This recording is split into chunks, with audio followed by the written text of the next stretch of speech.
बिहार विधानसभा चुनाव में महागठबंधन की करारी हार के बाद कांग्रेस नेताओं की बैठक दिल्ली में बुलाई गई।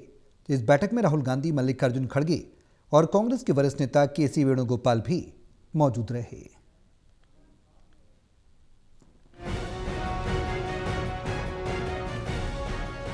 बिहार विधानसभा चुनाव में महागठबंधन की करारी हार के बाद कांग्रेस नेताओं की बैठक दिल्ली में बुलाई गई।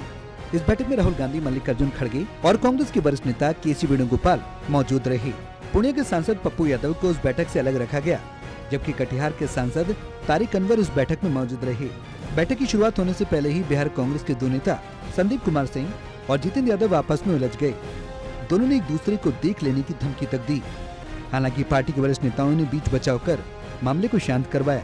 इस बैठक में चुनाव लड़ रहे 61 नेताओं को बुलाया गया था। प्रत्याशियों के अलावा कटिहार के सांसद तारिक अनवर, पूर्व प्रदेश अध्यक्ष अखिलेश प्रसाद सिंह भी मौजूद थे।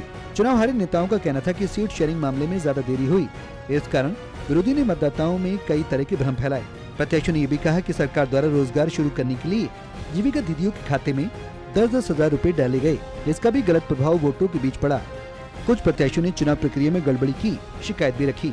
पार्टी नेताओं ने सभी बातों को ध्यान से सुना। इस बीच पूर्व प्रदेश अध्यक्ष ने कुछ नेताओं द्वारा बिहार में 43 लोगों के खिलाफ चल रही अनुशासनात्मक कार्रवाई का मुद्दा उठाया। राहुल गांधी ने इस कार्रवाई से अपने को अनजान बताया। राहुल गांधी ने पार्टी के वरिष्ठ नेता के.सी. वेणुगोपाल को पूरे मामले को सुलझाने का निर्देश दिया। बैठक के बाद बिहार प्रदेश कांग्रेस के अधिकांश नेता संतुष्ट नजर आए। राष्ट्रीय जनता दल के प्रदेश अध्यक्ष मंगनी लाल मंडल लगातार 2 दिनों से हार की समीक्षा कर रहे हैं।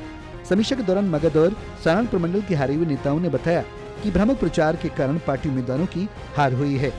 विरोधियों ने सोची समझी साजिश के तहत वोटरों के मन में ये बात बैठा दी कि आरजेडी की छवि दबंग वाली है। अगर महागठबंधन की सरकार बनती है तो प्रदेश में कानून व्यवस्था बिगड़ जाएगी। इसके अलावा महागठबंधन में शामिल दलों के बीच समन्वय की भी कमी रही। मालूम हो कि 2020 के चुनाव में मगध और सारण प्रमंडल में राष्ट्रीय जनता दल को शानदार जीत मिली थी। आरजेडी को यह भरोसा था कि इन दोनों प्रमंडल में चुनाव में बेहतर करेंगे, लेकिन दोनों प्रमंडलों में आरजेडी की बुरी तरह हार हुई। इस बीच आरजेडी के नेता और प्रतिपक्ष के नेता तेजस्वी यादव किसी को कुछ बिना बताए दिल्ली रवाना हुए। सोमवार को उनकी पत्नी और बच्चे दिल्ली गए थे। अचानक दिल्ली जाने के कार्यक्रम को लेकर तरह तरह की चर्चाएं हो रही हैं। राज्य सरकार ने विधानसभा चुनाव के समाप्त होते ही पंचायत चुनाव की तैयारी शुरू कर दी है। पंचायत चुनाव 2026 में होना है। राज्य सरकार की योजना है कि इस बार पंचायत चुनाव वो मल्टी पोस्ट ईवीएम से होगा। पंचायत चुनाव 10 चरणों में होगा। आरक्षण श्रेणी में बदलाव करने की चर्चा है। प्रत्येक 10 साल के बाद क्रमिक बदलाव होता है। पंचायत चुनाव में मशीन से बोगस वोटिंग भी रोकी जाएगी। National desk report, total TV.